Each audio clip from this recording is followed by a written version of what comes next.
All right, this example, we're going to need to do product rule again, but what makes this one different is we got more than one variable here. The one we want to look at first is here. We see that x is what's inside of h here. So that means in this problem, that's our variable. So anywhere we got an x here, that's our variable. Well, what does that mean about a and b then? Well, if a and b aren't the variable, x is, what that tells us about a and b is that a and b are both constants. They can't be variables, so they're unknown constants that we're not sure of. So what that means is when we are doing derivatives, we need to treat them as if they were like a 5 or a 2 or a -7 when we do that. All right, so off on the side here again, let's find our derivatives because we're going to need to do product rule. We got this function times this other one here. So we got a plus bx as one function. We got square root of x as the other. We want to treat this so like we did before. Anytime you got square root, write it as an exponent. Square root's always an exponent of 1/2. So our derivatives now, first one, bring down the half.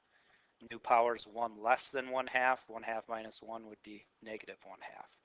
On the other one, derivative of a is a constant. So any derivative of a constant, that's going to be 0. Derivative of b to the x, our exponent's 1. So bring it down. 1 times b is b. New power is 1 less, which is 0.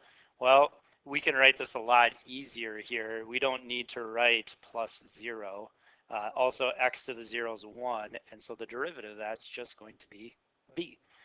Just as if we filled in these constants, let's say I put a 2 in for the a and a 3 in for the b, derivative of this would be 3, just like the derivative up there would be b. All right, so now that we know those, let's write out what our derivative is going to be with product rule. So you got the first one times the derivative of the other. So we want to be multiplying these two together. So we got b x to the half plus, always plus with product rule.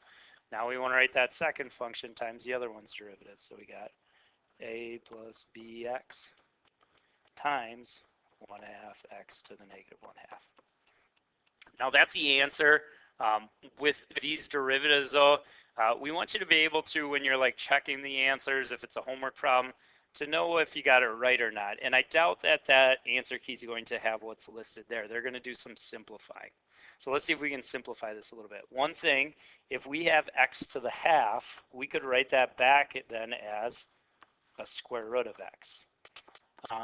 Same thing over here. If we have x to the -1/2, I can make that positive by moving it down to the denominator.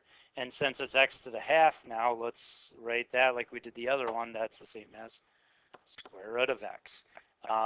Usually too, since these are being multiplied, they'll write that as one fraction then. So it'd be this plus, this would be our numerator. This would be our denominator. So that might be one way you would see the answer in the answer key. That's pretty good. They may even go a couple steps further on one like this and get a common denominator.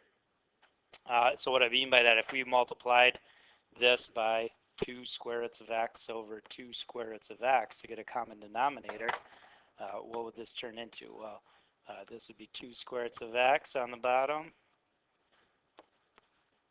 Over here, we got this. If we do 2 times b, that's 2b. If we do square root of x times square root of x, that would just be x. Well, now we can make this into one fraction here since we got a common denominator. On top, we'd have a plus, now these are like terms, 2b to the x, this is a b to the x, that's like a 1b to the x, so if we add those, 2 plus 1 is 3. B to the x. So I won't be surprised if you'd also maybe see that as the answer. So these are the same answer, just kind of written a little bit nicer. That would be equal to what we started with up there.